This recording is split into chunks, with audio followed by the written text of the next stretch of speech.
હાલમાં જે પોલીસ દ્વારા જે છે એ ઘટના સ્થળેથી મોટાભાગના જે છે ડેડ બોડી તેને લેવી દેવામાં આવ્યા છે. હાલમાં અહીંયા તેમની ઇન્ક્વેસ્ટની કાર્યવાહી અને ત્યારબાદ જે છે એ પીએમની કાર્યવાહી હાલમાં ચાલુ છે. પીએમની કાર્યવાહી પૂર્ણ થયા બાદ તમામ જે બોડી છે તેને પૂરા માનની સાથે એમના મધ્યપ્રદેશમાં એમના જિલ્લામાં મોકલી આપવામાં આવશે.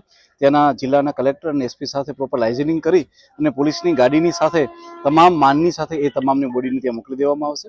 હું આપ લોકોને જણાવવા માંગીશ કે અત્યાર સુધી જે છે એ કુલ 17 જેટલી બોડી થઈ છે. એટલે જે ટોલ ડેથ જે છે એ હાલમાં જે છે એ 17નો છે આપણી પાસે. ઘણી વખત થઈ રહ્યું હતું કે અલગ અલગ જગ્યાએથી આવી રહ્યું હતું, પરંતુ એ બોડી પાર્ટ્સ જે સ્લેબ પડ્યું એના કારણે થઈને બોડી પાર્ટ્સ દબાઈ ગયા હતા. એ અલગ અલગ બોડી પાર્ટ્સ આવવાના કારણે થઈ અને બોડીની ગણતરીમાં ભૂલ થઈ હતી. પરંતુ હાલમાં ડોક્ટરની સાથે જે વાતચીત કરી છે પ્રાઇમરી ધોરણે, તો બધા પાર્ટ્સને એકલા કરીને હાલમાં ટોટલ છે 17નો આંકડો આવી રહ્યો છે અને 5 લોકોને જે છે એ પોલીસ અને ટીમ દ્વારા જે છે બચાવવામાં આવેલા છે. એમ કહીને કુલ 22 જેટલા લોકોની હાલમાં ઓળખ છે પૂર્ણ કરી દેવામાં આવેલી છે. સર, જે રીતે 22નો આંકડો 21નો આંકડો સામે આવ્યો હતો, હવે 17 થયો, શું કહેશો? નહીં, જો હાલમાં જે કોઈ કહે છે કે 21 ડેથ છે, પરંતુ એવું નથી. એ બોડી પાર્ટ્સ છે. જે બોડી પાર્ટ્સને બી કોઈ લોકો દ્વારા જ્યારે એમ્બ્યુલન્સમાંથી ઉતારવામાં આવે છે તેને ગણી લેવામાં આવે છે, પરંતુ અહીંયા ડોક્ટરની દ્વારા જ્યારે પીએમ કરવામાં આવે છે, ઇન્ક્વેસ્ટ કરવામાં આવે છે, ત્યારે બોડી પાર્ટ્સને ભેગા કરીને જે ટોટલ નંબર ઓફ બોડી જે થઈ છે એ 17 છે. આ પ્રકારે ડેથનો જે ટોલ છે એ 17નો છે હાલમાં. સાહેબ, પ્રાથમિક દ્રષ્ટિએ કહેશે કે અંદર કેટલા લોકો હતા, કેટલા લોકો કામ કરતા હતા? અને જો પ્રાથમિક દ્રષ્ટિએ અમે ઘણી બધી ડેબ્રીઝ કદાચ 90% ડેબ્રીઝ અમે લોકો જે છે ખાલી કરી દીધી છે. તો 17 લોકોના ડેથ અને 5 લોકોને બચાવી એમ કહીને કુલ 22 જણા ત્યાં હોવાની શક્યતા હાલમાં આવી રહી છે. પરંતુ એક વખત પૂરેપૂરી ડેબ્રીઝ હટાવી દઈએ ત્યારબાદ જ અમે એક્ઝેક્ટ આંકડે આપણો આંકી શકીએ. પરંતુ 90% 95% જેટલી ડેબ્રીઝ હટી ગઈ છે.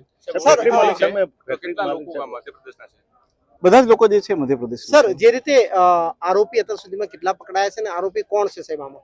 આપણે જણાવું કે જે દીપક ટ્રેડર્સ કરીને જે છે, તો એ બેઝિકલી જે છે એ અને એના પિતા અને એનો પરિવાર જે છે, જે આ લોકો લાયસન્સ ના હોવા છતાં એ સ્ટોક રાખી રહ્યા હતા અને ગેરકાયદેસર સ્ટોક હોવા છતાં એ લોકોએ ત્યાં ફટાકડાનો અને એનો સ્ટોક કર્યો હતો, જેના કારણે થઈને બ્લાસ્ટ થવાની શક્યતાઓ છે અને એના કારણે થઈને 17 લોકોના મૃત્યુ થયા છે અને બાકીના લોકો ઇન્જર્ડ થયા છે. તો એ માટે થઈને એક પ્રોપર એફઆઈઆર હાલમાં પોલીસ દ્વારા છે રજીસ્ટર કરી દેવામાં આવી છે. પોલીસને આની અંદર પ્રાથમિક સફળતાઓ બી મળી છે, પણ છતાં પણ પોલીસ દ્વારા પૂરેપૂરી સફળતા મળી છે. તેના માટે થઈને 5 જેટલી ટીમો બનાવવામાં આવી છે. આઈજી સાહેબ દ્વારા જે છે કે એસઆઈટીનું ગઠન કરવામાં આવ્યું છે અને ડીવાયએસપી કક્ષાના અધિકારીને અને તપાસ આપી અને એલસીબી એસઓજીના પીઆઈ અને સિવાય પીએસઆઈની એક ટીમ બનાવી અને એસઆઈટી બનાવી અને હાલમાં એની તપાસની કાર્યવાહી હાલ પોલીસ દ્વારા ચાલુ છે. પરંતુ અમારી જે પ્રાથમિક અને હાલમાં જે ફર્સ્ટ રિસ્પોન્સિબિલિટી છે એ છે કે તમામ ડેબ્રીઝ હટી જાય, લોકોના જે છે એ બચાવ કાર્ય પૂર્ણ થાય, જે ડેડ બોડી છે તેનું પીએમ થઈ જાય અને પોતાના જિલ્લા સુધી પહોંચી જાય. અને મીનવાઇલ અમારી પોલીસની જે બીજી ટીમો છે એ તમામ આરોપીઓ સુધી પહોંચી જાય અને તેની ઉપર જે છે કડકમાં કડક કાર્યવાહી કરે. આરોપીની ધરપકડ થઈ છે અત્યાર સુધીમાં?